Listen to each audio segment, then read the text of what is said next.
Good morning बच्चों, कैसे हैं? अच्छे। तो बच्चों आपने पार्ट 3 तक रिवीजन कर लिया। आज हम लोग पार्ट 4 उठो धरा के अमर सपूतों पाठ का रिवीजन करेंगे। तो ठीक है बच्चों, ये पाठ से संबंधित शब्दार्थ हैं, इनको हम एक बार पढ़ते हैं, उसके बाद हम इस पाठ को पढ़ते हैं। तो देखिए, सबसे पहला है, लिखा हुआ है धरा। धरा मीन्स, धरा का मतलब होता है पृथ्वी। सपूतों सच्चे पुत्रों, नौ स्फूर्ति नई उमंग, प्रात सुबह, ज्योति प्रकाश, आस आशा, सुमन फूल, बिहग पक्षी, नूतन नया, काया शरीर, पावन पवित्र, आह्वान पुकार या बुलाना। तो बच्चों ये इस पाठ से संबंधित शब्दार्थ है। जब आप शब्दार्थ जान गए तो आपको कविता पढ़ने में और उसके अर्थ को समझने में थोड़ी आसानी होगी। तो देखिए, हम एक बार कविता पढ़ते हैं और संक्षेप में इसका अर्थ बताते हैं, क्योंकि इसका अर्थ आपको पढ़ाया जा चुका है, अच्छे से पढ़ाया जा चुका है। अगर आपको कुछ चीज़ नहीं समझ में आती तो पिछला वीडियो ओपन कीजिए और अच्छे से सुनिए उन्हें, ठीक है। तो देखिए, ये जो कविता है इसमें कवि ने, हमारा देश क्या था, अंग्रेज़ों का गुलाम था। जब अंग्रेज़ों के गुलामी से आज़ाद होता है तो सारा जो भी वहाँ के रहने वाले लोग हैं, समाज का जो स्तर है या समाज या देश की जो स्थिति है, उसमें बहुत बदलाव लाने की आवश्यकता होती है। इसलिए कवि जो है देशवासियों को संबोधित करते हुए ये कविता लिखी है कि जो है, देश वासियों आप उठो, जागो और अपने देश का नवनिर्माण, मतलब इसका नए रूप में इसका निर्माण करिए। तो आप ध्यान से सुनिए, कविता पढ़ते हैं। ऊपर देखिए लिखा है, प्रस्तुत कविता में कवि देशवासियों को संबोधित करते हुए देश व समाज के नवनिर्माण, देश और समाज के नवनिर्माण के लिए उठ खड़े होने का संदेश दिया है। तो इस कविता में कवि कहता है कि हे देशवासियों, उठो और अपने समाज का और अपने देश का नवनिर्माण करो, मतलब उसको और आगे बढ़ाओ और उसकी उन्नति करो और उसमें नए नए बदलाव करो, जिससे हमारा देश एक विकासशील या विकसित देश बन सके, या हम उस लायक बन सके कि हमारी सारी जनता जो है खुशमय सुखमय हो। तो देखिए लिखा है, उठो धरा के अमर सपूतों, पुनः नया निर्माण करो। क्योंकि इतने सालों तक हमारे देश में अनेक विदेशी राजाओं के राज्य रहे, जिससे हमारे देश की स्थितियां बिल्कुल बदल गई हैं। वहाँ सामाजिक स्तर बहुत गिर चुका है, उसको फिर से उसका निर्माण करके उसको आगे बढ़ाने की आवश्यकता है। तो कवि कह रहा है कि हे देशवासियों, उठो और दोबारा से अपने देश का पुनः निर्माण करो, दोबारा से अपने देश के विकास के लिए कार्य करो। जन जन के जीवन में फिर से नौ स्फूर्ति नौ प्राण भरो। कि जन जन मतलब लोगों लोगों में, प्रत्येक व्यक्ति में के जीवन में फिर से, जो वो लोग इतने साल गुलामी की ज़िंदगी जी के एकदम उदास और असक्षम और आश्रित लोगों के हो गए थे, दूसरों के भरोसे हो गए थे, तो उनको उनकी मन की वो उदासी आपको दूर करनी है। उन्हें बताना है कि आपका देश आज़ाद हो चुका है, आप अब पूरी तरह से आज़ाद हैं, आप अपने लिए जो भी करना चाहते हैं स्वतंत्र होकर कर सकते हैं। तो उनको जागृत करिए, उनको बताइए और इस प्रकार उनके मन में इतने जो है भाव भरिए कि उनके मन में भी उमंग उत्पन्न हो जाए जीवन जीने की। नया प्रात है, नई बात है, मतलब नई नई आज़ादी के बाद की नई नई प्रात, मतलब नया नया सुबह हुआ है, सवेरा हुआ है। तो नई बात है, और ये एक नई बात है कि हमारा देश आज़ाद हो गया है और अब हम स्वतंत्र रूप से अपनी ज़िंदगी जी सकते हैं। नई किरण है, नई ज्योति है। तो हर तरफ उमंगें फैली हुई हैं। नई ज्योति मतलब नई उम्मीदें, हमारी सबके मन में नई नई उम्मीदें उठ रही हैं कि मैं ये करना चाहता था तो मैं अब ये कर सकता हूँ, मैं अब किसी का गुलाम नहीं हूँ। तो इस तरह की भावनाएं मन में थी। तो उनको कवि कह रहा है कि सब कुछ नया नया है, सब कुछ आपके अनुसार है, तो आप अब अपने हिसाब से अपनी चीज़ों को बनाइए और उनको अपने हिसाब से उनका नया निर्माण कीजिए, जो आपके देश के हित के लिए हो और आपके हित के लिए हो। नई उमंगे, नई तरंगे, नई आस है, नई सांस, मतलब चारों तरफ नई उम्मीदें सबके मन में भरी हुई थी। तो सबके मन में अब आज़ादी के बाद अलग अलग उत्साह उमंग है कि हम अब ये कर सकते हैं और हमें ये अब हम पूर्णतः आज़ाद हैं, हम किसी के गुलाम नहीं हैं। तो ढेरों उम्मीदें सबके मन में जग गई हैं कि अब हमें क्या क्या करना चाहिए, या हम लोग हमारे लिए क्या करेंगे, हम लोगों के लिए क्या करेंगे। तो इस तरह की उम्मीदें उनके मन में भरी हुई हैं। युग युग के मुरझे सुमनों में नई नई मुस्कान भरो। तो जो युग युग से दूसरों से पे आश्रित थे, गुलाम थे, उन वो जो है उनके चेहरे मुरझा गए थे। वो अपना जीवन अपनी मर्जी से नहीं जी रहे थे, दूसरों के हिसाब से जी रहे थे। तो उनके मन क्या हुआ था, उनके चेहरे मुरझा गए थे, वो उदास हो गए थे। तो उन उदासीन चेहरों में आप मुस्कान भरिए, एक दूसरे को प्रेरित कीजिए, उत्साहित कीजिए और उनके जीवन के जीने का तरीका बताइए। उठो धरा के अमर सपूतों, पुनः नया निर्माण करो। कि हे देशवासियों, हे भारत माता के सपूतों, आप उठो, जागृत हो। मतलब उठो का मतलब सो के जगना ही नहीं, जागृत होना, अपने विचारों से जागृत होइए और दूसरों के विचारों को जागृत कीजिए, जिससे हमारे देश का और हमारे समाज का अच्छे से निर्माण हो सके। डाल डाल पर बैठ भी है कुछ नए स्वरों में गाते हैं। जिस प्रकार ये आज़ादी का वातावरण हमारे सामने आया है, उसमें ऐसा देख के लगता है कि पेड़ में बैठे हुए पक्षी भी अपनी आज़ादी की खुशियाँ मना रहे हैं, नए स्वरों में गाते हैं। कि जो पक्षी थे, जो उनको भी लग रहा है कि हमारा देश आज़ाद हो गया, हम स्वतंत्र हो गए हैं, तो वो नए नए स्वरों में गीत गा रहे हैं। उसी प्रकार आप भी बनिए और आप भी कीजिए। गुन गुन गुन करते भौरे, और भौरे क्या कर रहे हैं कि आज़ादी की मस्ती में गुनगुना रहे हैं, मस्त उधर मड़राते हैं। मतलब गुनगुन करके इधर उधर मड़राते घूमते फिर रहे हैं कि अपनी खुशियाँ मना रहे हैं कि हम आज़ाद हो गया है। उसी प्रकार हे देशवासियों, हे वीर सपूतों या देश के सपूतों, आप भी उनको देखिए, जैसे वो लोग प्रफुल्लित हो रहे थे, हैं खुश हो रहे हैं, उसी प्रकार आप भी खुश होइए और अपने समाज और देश का जो है विकास कीजिए। नौ युग की नूतन वीणा में नया राग नौ प्राण भरो। जैसे बीड़ा में सरस्वती माता जो बीड़ा बजाती हैं, उसमें हर व्यक्ति अलग अलग की राग निकाल सकता है। कुछ राग पहले से हैं, या आप उन रागों को मिक्स करके मिला के एक नया राग बना लेते हैं ना। तो कवि कह रहा है कि उसी प्रकार आप भी जो है अपने देशवासियों में या अपने देश में, जैसे वीणा में नया राग भर दिया जाता है, एक नया राग बजाया जाता है, तो उसी प्रकार आप भी अपने देश के साथ भी कीजिए। ठीक है।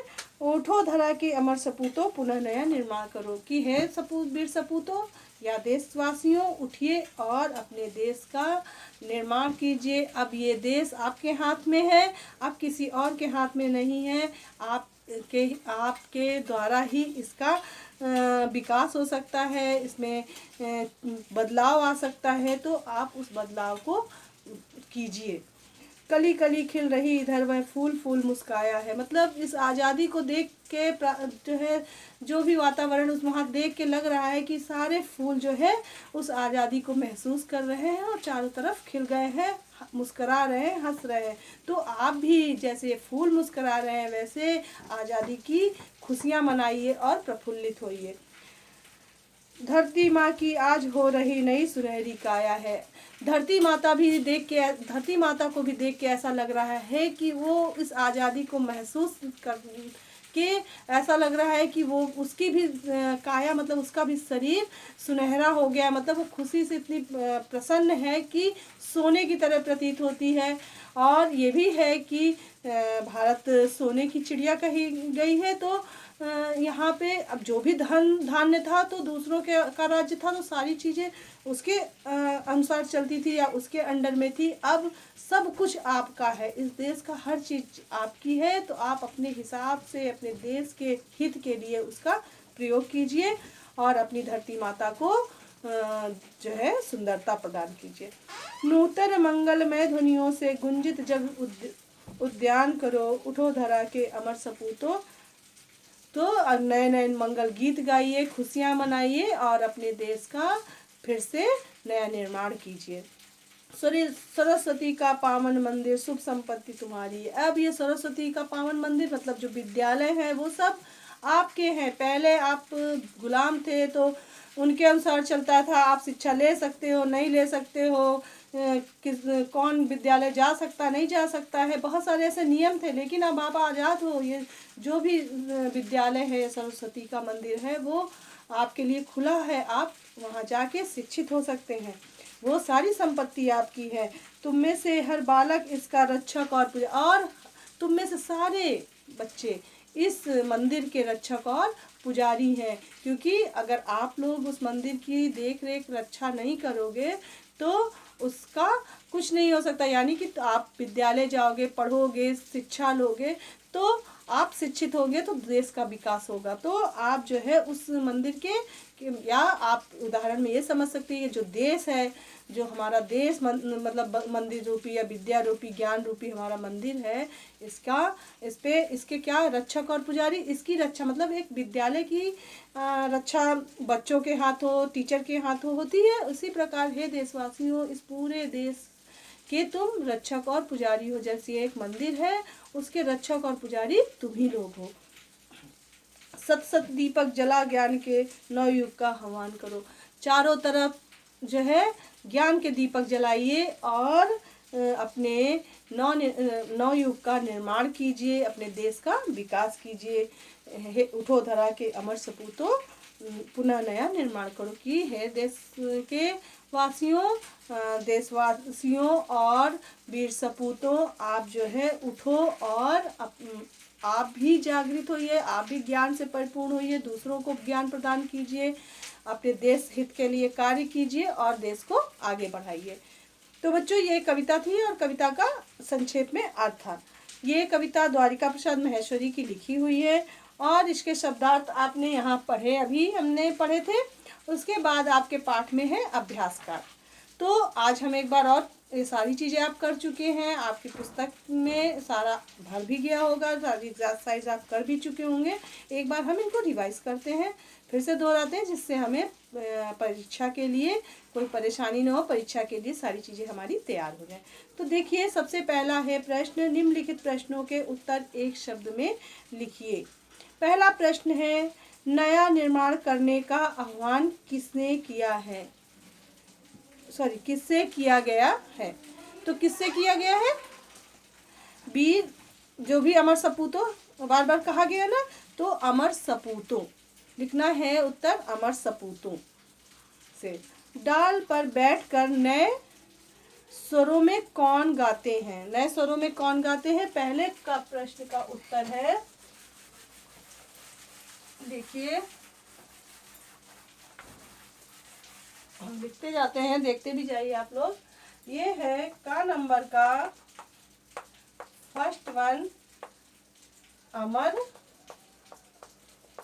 सपूतों। नंबर 2 देखिए, क्वेश्चन है, डाल पर बैठकर नए स्वरों में कौन गाते हैं? कौन गाते हैं? बिहग, पक्षी। बिहग मीन्स पक्षी होता, लिखना है बिहग। फिर 3 नंबर देखिए, सुनहरी काया किसकी हो गई है? माँ धरती की या धरती माँ की, धरती माँ की। 4 नंबर है, हर बालक किसका रक्षक और पुजारी है? किसका है? अभी आप लोग यहाँ पे पढ़ रहे थे, देखिए, सरस्वती का पावन मंदिर शुभ संपत्ति तुम्हारी है, इसमें से हर बालक इसका रक्षक और पुजारी है। तो सरस्वती का जो पावन मंदिर है, सरस्वती का पावन मंदिर है, उसका जो है हर बालक रक्षक और पुजारी है। तो लिखो माँ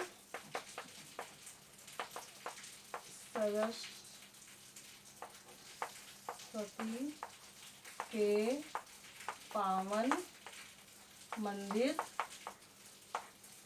का। हर बालक किसका रक्षक और पुजारी है? माँ सरस्वती का कह सकते हैं, या माँ सरस्वती के पावन मंदिर का। ठीक है। अब है नीचे प्रश्नोत्तर। तो मैंने हर एक पार्ट में आपको बोला है कि आपकी कॉपी में पूर्ण होगा। अगर नहीं पूर्ण है तो पीडीएफ में देख के या वीडियो में देख के जब टीचर्स ने करवाए हैं तो उसको अपनी कॉपी पे लिखिए और अच्छे से याद कीजिए। ठीक है।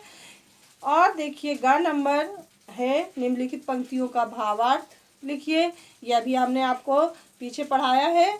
तो इस बच्चों जो है क्वेश्चन नंबर ग में भावार्थ हो गया, और 3 में है कुछ चित्र दिए हुए हैं, उन चित्रों को पहचान के नाम उनके लिखना है। ऐसे एग्ज़ाम में वैसे चित्र देख के ऐसे प्रश्न नहीं आते हैं, तो आप उनके नाम जानिए और इनके बारे में आप गूगल पे डाल के सर्च करके पढ़ सकते हैं और भी जानकारियाँ ले सकते हैं। ठीक है। अब सबसे मेन पार्ट है हमारा भाषा चिंतन। तो ये हमारा इम्पोर्टेंट है, जिससे हमारे संबंधित प्रश्नोत्तर या एग्ज़ाम में जो भी चीज़ें हैं वो आती रहती हैं। तो 4 नंबर देखिए। अब हम देखेंगे 4 नंबर।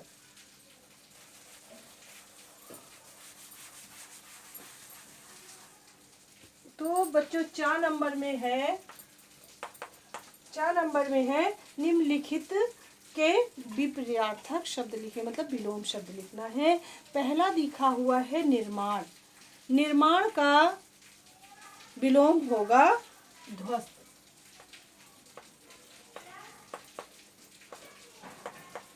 ठीक।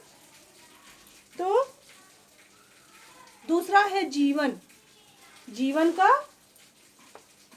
क्या होगा? मरण। 3 नंबर में है नूतन। नूतन मतलब नया, पुरातन मतलब पुराना, तो होगा पुरातन। ये 3 है। 4 नंबर है मंगल। मंगल मतलब शुभ, अमंगल मतलब अशुभ, तो मंगल का हो जाएगा अमंगल।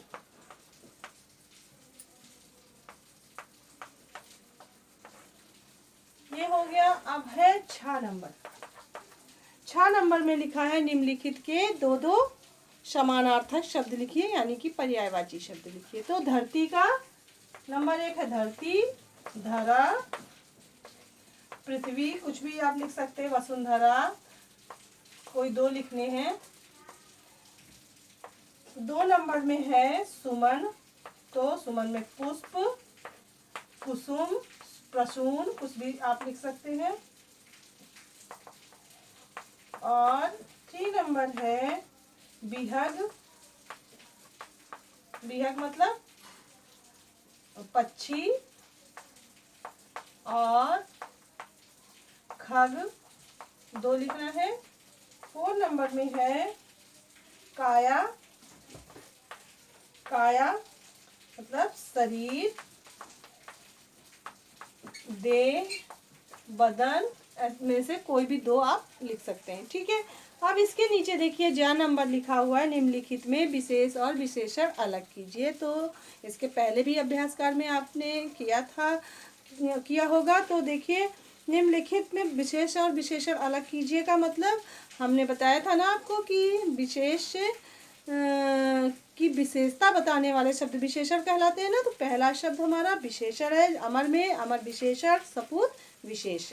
दूसरे में मुरझे, सुमन, मुरझे है विशेषण और फूल है विशेष। 9 विशेषण है और स्फूर्ति विशेष है। नूतन वीणा, नूतन है विशेषण और वीणा है विशेष।